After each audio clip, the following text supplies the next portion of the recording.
Saudaraku yang dirahmati Allah Subhanahu wa taala, ada satu penyakit jiwa yang mana Rasulullah Shallallahu alaihi wasallam senantiasa memohon perlindungan kepada Allah taala agar terhindar darinya. Bahkan kita selaku umat yang dicintainya senantiasa disunahkan untuk mendawamkan dalam zikir maksurat dan pagi petang kita agar kita terlindungi dari penyakit jiwa tersebut. Lantas, gerangan penyakit jiwa apa yang dimaksud? Tiada lain dan tiada bukan, penyakit jiwa yang dimaksud adalah kebiasaan diri untuk senantiasa berhutang. Adalah benar, berhutang merupakan perkara yang mubah. Tetapi, bila mana berhutang telah menjadi gaya hidup, pola sikap yang mewarnai pemikiran seorang hamba, maka sungguh berhutang bukanlah menjadi sebuah prestasi yang harus dibanggakan, melainkan sebuah penyakit jiwa yang harus dihindari. Maka kita belajar dari untayan doa Rasulullah sallallahu alaihi wasallam, wa a'udzubika min ghalabatid daini wa qahrir rijal. Dan aku berlindung kepadamu ya Allah dari terlilit hutang dan dari pemaksaan orang-orang yang berkuasa. Maka adalah Rasulullah sallallahu alaihi wasallam di penggalan akhir kehidupan beliau, sebelum beliau wafat, diceritakan baju peperangannya digadaikan oleh Rasulullah SAW kepada seorang Yahudi. Tentunya gadai yang dilakukan oleh Rasulullah SAW merupakan bentuk dari sikap hormat diri, mulia jiwa, agar terhindar dari yang namanya pinjaman uang yang sifatnya cuma-cuma. Maka bagi kita sebagai seorang muslim, apa yang dilakukan oleh Rasulullah SAW menjadikan sebuah isyarat bagaimana kita berusaha untuk meminimalisir diri dari yang namanya hutang. Jauh lebih baik dan lebih mulia kita menggadaikan atau menjual barang yang kita miliki dibandingkan dengan mudahnya kita menghinakan diri memohon pinjaman kepada orang di sekitar kita. Karena sungguh tidak dinafikan merdekanya seorang hamba dari akad utang piutang menunjukkan kemandirian finansial seorang hamba di hadapan sesamanya. Untuk itu, setiap muslim diajarkan bahwasannya tidak ada yang kecil dalam urusan hutang, karena bagi kita hutang di dunia bisa merembet menjadi hutang yang harus dibalas di akhirat nanti. Allah Subhanahu wa taala memberikan satu jaminan, satu garansi bagi siapapun di antara hamba-hambanya yang memiliki hutang dan berniatan kuat untuk melunasi hutangnya. Rasulullah Shallallahu alaihi wasallam memberikan penegasan, innallaha ma'ad daini hatta yaqdiya dainahu ma lam yakun fima yakrahullah. Sesungguhnya Allah Subhanahu wa taala akan senantiasa membersamai dan memberikan pertolongan pada orang-orang yang berhutang, yang dia berkeinginan kuat untuk melunasi hutangnya, hingga akhirnya dia dimudahkan oleh Allah Ta'ala untuk melunasi hutang tersebut, selama hutang yang dimaksud adalah sesuatu yang tidak dilarang oleh Allah Subhanahu wa Ta'ala. Saudaraku yang dirahmati Allah Ta'ala, agar kita meraih apa yang dijanjikan oleh Allah Subhanahu wa Ta'ala, proses kebersamaan di mana yang Allah janjikan akan diberikan kepada orang-orang yang berhutang, perlu kiranya kita memperhatikan adab-adab dan etika-etika ketika kita berhutang, sehingga apa yang dijanjikan oleh Allah Ta'ala sungguh benar nyata adanya. Adalah syariat memberikan setidaknya 12 adab yang menjadi landasan utama bagi kita ketika kita akan melakukan akad utang piutang. Adab yang pertama, jangan pernah untuk tidak mencatat hutang ketika dilakukan.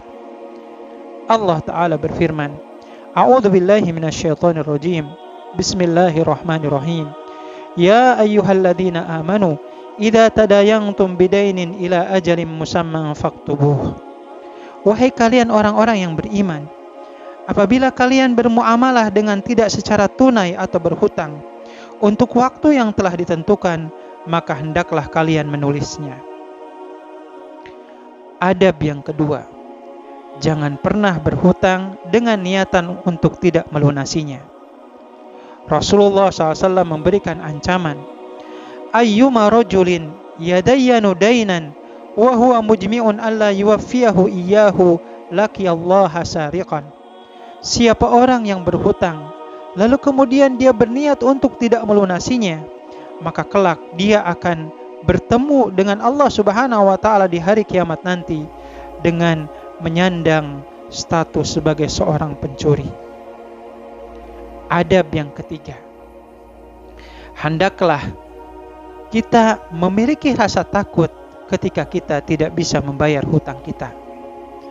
Rasulullah SAW menjanjikan, man faraqa ruhul jasada wa huwa bari'un min thalathin dakhalal jannah minal kibari wal gululi wad daini. Siapa orang yang ruhnya terpisah dari jasadnya dan dia terbebas dari 3 perkara, sifat sombong, khianat, dan berhutang, maka dia akan memasuki surganya Allah Subhanahu wa taala. Adab yang keempat, jangan pernah merasa tenang ketika kita masih memiliki hutang. Rasulullah SAW kembali menegaskan kepada kita terkait masalah utang piutang ini. Nafsul mu'mini mu'allaqatun bidainihi hatta yuqdha anhu. Keselamatan jiwa seorang mukmin di hadapan Allah Ta'ala kelak sungguh amat sangat tergantung dengan hutangnya sampai hutangnya tersebut bisa dilunasinya. Adab yang kelima, jangan pernah berniatan untuk menunda-nunda melunasi hutang ketika kita mampu membayarnya. Rasulullah SAW mengecam, matlul ghaniyyi dzulmun. Menunda-nunda membayar hutang oleh orang-orang yang mampu sungguh adalah sebuah kezaliman yang nyata. Adab yang keenam, jangan pernah kita menunggu ditagih baru kemudian kita membayarnya. Rasulullah SAW memberikan pujian, khairun nasi ahsanuhum qadha'an. Sebaik-baiknya manusia adalah orang yang paling baik dalam membayar utangnya. Adab yang ketujuh, jangan pernah mempersulit dan memperbanyak alasan ketika kita ditagih. Rasulullah SAW menegaskan, man darra musliman darrahullah wa man syaqqa musliman syaqqa alaihi. Siapa orang yang memberikan kemadaratan kepada seorang muslim, maka Allah Ta'ala akan menimpakan kemadaratan kepadanya. Dan siapa orang yang bermaksud untuk merepotkan dan menyusahkan seorang muslim, maka Allah Ta'ala akan menyusahkan urusannya. Adab yang kedelapan, jangan pernah kita meremehkan hutang walaupun hanya sedikit. Rasulullah SAW memberikan penegasan, man mata wa alaihi dinarun aw dirhamun qudiya min hasanatihi laisa thamma dinarun wala dirhamun. Siapa orang yang meninggal dalam kondisi menunggak hutang meskipun hanya 1 dinar emas atau 1 dirham perak, maka kelak hutang tersebut akan dilunasi dengan kebaikannya di hari kiamat nanti. Karena sesungguhnya di akhirat nanti harta baik berupa emas atau perak sungguh tidak berguna lagi. Adab yang kesembilan, jangan pernah kita berbohong kepada orang yang sudah memberikan pinjaman kepada kita. Adalah Rasulullah SAW. Ketika beliau menunaikan sholatnya, ada doa yang senantiasa beliau dawamkan. Sehingga seorang sahabat pernah bertanya kepada Rasulullah SAW, ma aktsara ma tasta'idu minal maghram. Ya Rasulullah, betapa seringnya engkau berlindung dari yang namanya hutang. Dan ternyata Rasulullah SAW mengingatkan kita semua akan kebiasaan hutang itu dan implikasi negatif dalam kehidupan seorang muslim. Rasulullah Shallallahu Alaihi Wasallam menjawab, Inna rojula idza gharima haddatsa fakadaba wa wa'ada fa akhlafa. Sesungguhnya seseorang yang sudah terbiasa berhutang, ada kemungkinan besar jikalau dia berbicara maka isinya hanya kebohongan saja, dan jika dia berjanji niscaya ia akan mengingkarinya. Adab yang ke-10, jangan banyak berjanji kalau tidak mampu memenuhi. Allah Ta'ala berfirman, A'udzu billahi minasyaitonir rajim, wa aufu bil ahdi innal ahda kana mas'ula.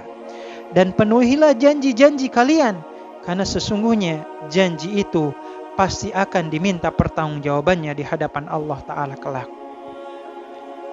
Adab yang ke-11, jangan pernah kita lupa mendoakan kebaikan kepada orang yang telah memberikan pinjaman kepada kita. Rasulullah SAW mengingatkan kita akan kebiasaan baik ini. Man ista'ada billahi fa'aiduh, wa man sa'ala billahi fa'atuh, wa man ata ilaikum ma'rufan fakafi'uh, fa illam tajidu fad'u lahu. Siapa orang yang memohon perlindungan dengan mengatasnamakan Allah, maka lindungilah dia. Dan siapa orang yang meminta dengan mengatasnamakan Allah, maka berilah ia. Dan siapa orang yang berbuat baik kepadamu, maka balaslah kebaikannya. Jikalau kalian tidak mampu, maka doakanlah ia. Dan adab yang ke-12, sekiranya kita mampu membayar dengan ada tambahan uang, maka lakukanlah sebagai wujud rasa terima kasih kita. Adalah sunnah Rasulullah SAW yang senantiasa beliau lakukan, sebagaimana yang terurai dari kisah yang disampaikan oleh sahabat Jabir bin Abdullah radhiyallahu taala anhu. Ataitun Nabiyya sallallahu alaihi wasallam wa huwa fil masjidi wa kana li alaihi dainun faqadani wa zadani.